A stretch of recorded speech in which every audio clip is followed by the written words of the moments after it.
Good afternoon.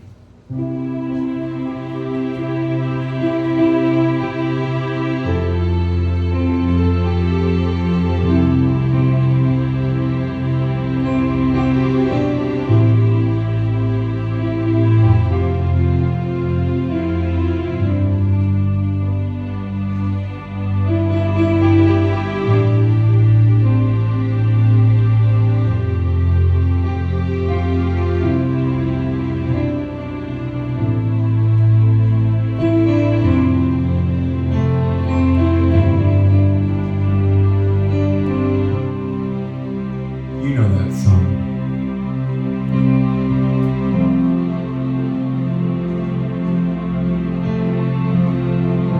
So yesterday I was in the MRI,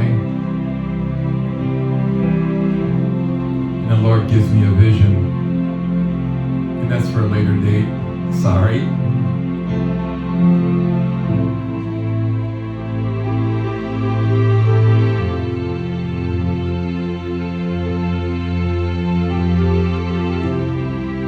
And as the vision is finishing up,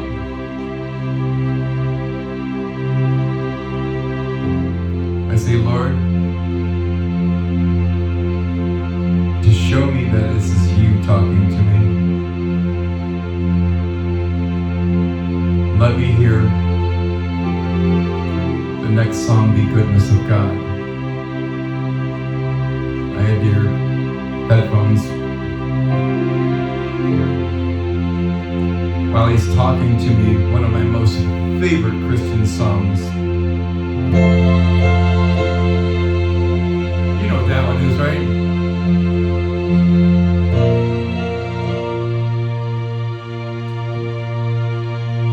It's around here somewhere.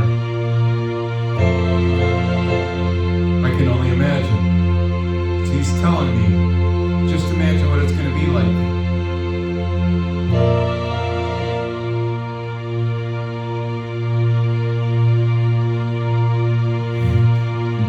I know this is not fair, not sharing with you the vision, but that's okay. It's amazing stuff. I just love the way that God talks to me, and I get criticized for it, but you know what? You want to judge me, you can go ahead and judge me. The fruits that he bestows in front of me prove what I hear is true. And until he changes his mind and shows me a different path, I have to trust his path. Obedience is what it's all about for us. When we don't want to be obedient, well, we get disciplined, chastised, and admonished. Or, per se, when we don't listen and we touch the stove when mom and dad tell us don't, we get burned. Right? Well, that's chastisement and admonishment by God. The burn, it hurts for days, sometimes weeks, depending on how bad it is. It could be months, it could be years if we really do a good job of sizzling that hand on a burner, right?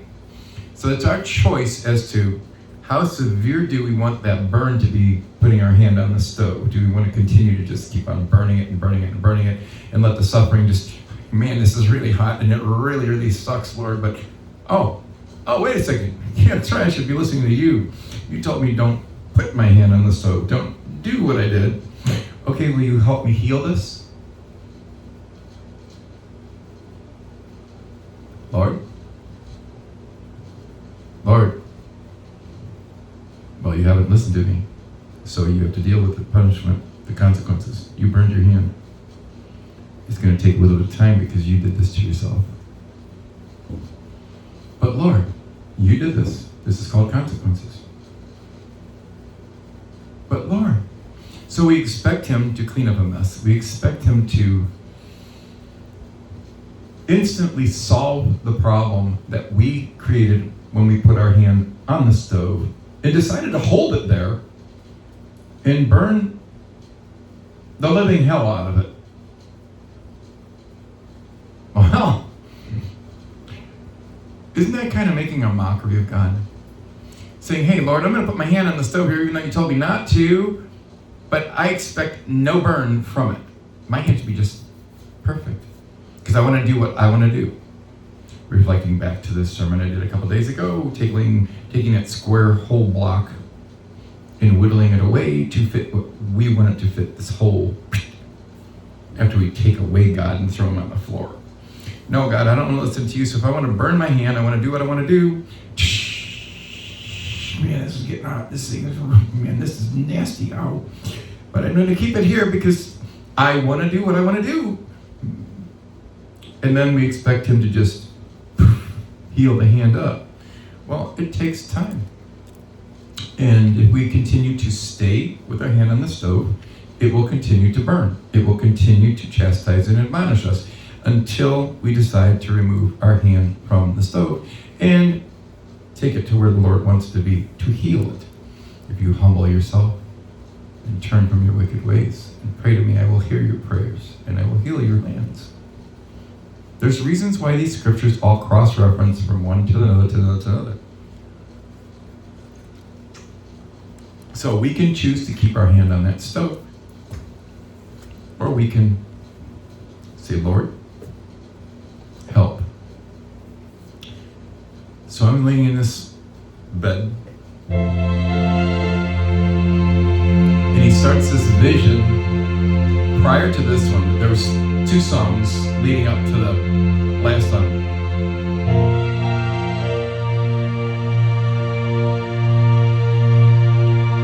And this is so hard not to share this with you right now because I know I'm not supposed to.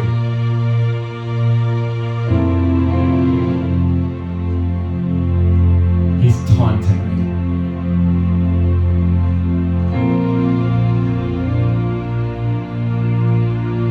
This is called. So what you're witnessing right now is God is taunting me. He's not teasing, he's not tempting me, okay? Not at all. Don't twist the scriptures. All right, perfect example. Abram. He asked Abram to take his son Isaac that he'd been waiting for many, many years for, up into the mountains and sacrifice him. Obedience. He wants to see, can I get through this sermon without cracking? Yeah, Lord, I can do this. Because I see you. So yesterday, he's giving me this vision, and it starts into it. He's telling me, can you only imagine what it will be like? And that's as far as I can go. You gotta wait for a little bit till down the road, whenever he tells me to tell you the rest of it. Can you only imagine? So this first song's playing, and about 20, 30 seconds left of it, and this is when he starts, can you only imagine what it will be like? And then all of a sudden I hear,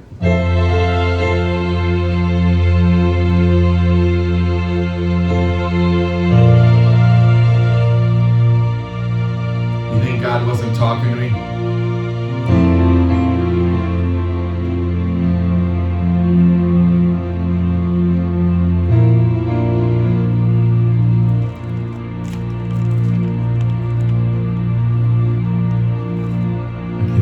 Imagine what it will be like. Imagine laying in an MRI bed, beep, beep, beep, beep, beep, and these vibrations going around you, and you're hearing God talk to you. And I'm looking up at the top of this fixture, and there's a line about this wide going down, straight down across my head. And I'm like, Lord, let me see your face. Let me see your face. Not yet. Not yet. Come on. Not yet. So he tells me this vision. And after we're about 3/4 of the way through with Mercy Me's, I can only imagine. And I said, okay, Lord. So I know that it is your voice and not my voice. Let the next song be Goodness of God. I don't play that song very much. I had to go digging through a mess of papers to find this song last night when I started messing with it after I got home. Let me hear the song Goodness of God. And after Mercy Me's I Can Only Imagine ends, I hear, I love you, Lord. Oh, your mercy never fails me. All my days I've been in your hands.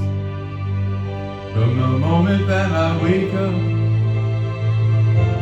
until I lay my head, I will sing for the goodness of God.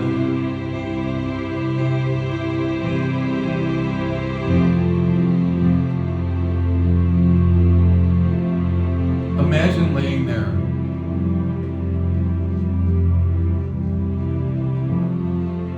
having a vision for 3/4 of a song of Mercy Me, of him showing me different things of what he's doing in my terms, okay? The way that God speaks to me is what I would understand. I can't go further because, oh man, I can't go further. This is war, okay? I'm hearing him and I'm hearing my voice and I'm trying to figure out, okay, and it's just he's having fun with me and I'm having fun with this, okay? But I'm seeing this vision of what he's doing, but in my terms. I'm a contractor of sorts. I've done building. I've played on track hose. I've played on Bobcat skid steers and tow motors and stuff. So this is my environment. This is the imagery that he was showing me. Okay? In my terms. So he will speak to you in your terms of what you can understand and to have the analogies to be able to sift it and put it in perspective to your life. So as he's finishing this and showing me different things, I say, like I told you, if this is you, let the next song be goodness of God. And then you hear, I love you, Lord. Oh, your mercy never fails me. All my days I've been held in your hands. From the moment that I wake up until I lay my head, I will sing of the goodness of God. You have no idea. The tears, I'm laying in the bed, the tears are just going down. And I'm trying to fight these because I'm like, oh, this summer is going to end soon. And they're going to see me crying. I'm going, what's going on? And I'm like, well, they know part of the story. The two girls are the same girls that have had the last 2 MRIs, so they know part of the story. So if they see me with a little bit of teary-eyed, they're probably going to know. No big deal. But I didn't say anything, and I was able to get them to dry up, but I was just in such awe of watching God give me an absolute. Yeah. For my sheep will know my voice. And the fact that I asked him to give me confirmation, and he gave me confirmation. I mean, there's thousands of Christian songs that could have played. Thousands of them. The last time I was in there, not a single song that played the entire time I knew. I didn't know a single one of them. But I said, as he finished up that vision, Lord, so I know that it is you. Please have the next song be goodness of God. If it is not that, then I know this is my own mind. And then I hear, I love you, Lord. Oh, your mercy never. How do you deny that? How can you deny the presence of God when he gives you the evidence of his works? Kind of hard to, right? This is what I deal with. The wrestling matches, the priceless wrestling matches with him, where we're going at it like Jacob. I will harp on this. Wrestle with him and watch what he does. Because the answers that you get may align with you. He may agree with you, yes, right now this is the way that it looks, and I hear you, and I feel your pain, and I know that it's frustrating, and I know that this is just, ugh. But understand, I am faithful. My words do not lie. So when you have something like that, it changes you. It gives you a resolve to where you know the Lord is carrying you How do you fight that? How can you deny that? So when Satan tries to throw a quiver into you, you go, yeah, but I remember laying on that bed. So you just do you. I'll see you when he's done with all of this. Because I told you, last week or the week before, once God's done with all of this, I'm going to chase you to every corner of this world and snatch souls back from you. Because that's why he's created me. That's why he's created you. To snatch souls back. It's not just me. It's all of us. All of us. For the lost, what does Jesus say about the lost? Shall you not leave the 99 and go seek the one who is lost? And when you find it, shall you not bring it back and rejoice? What does God say about when you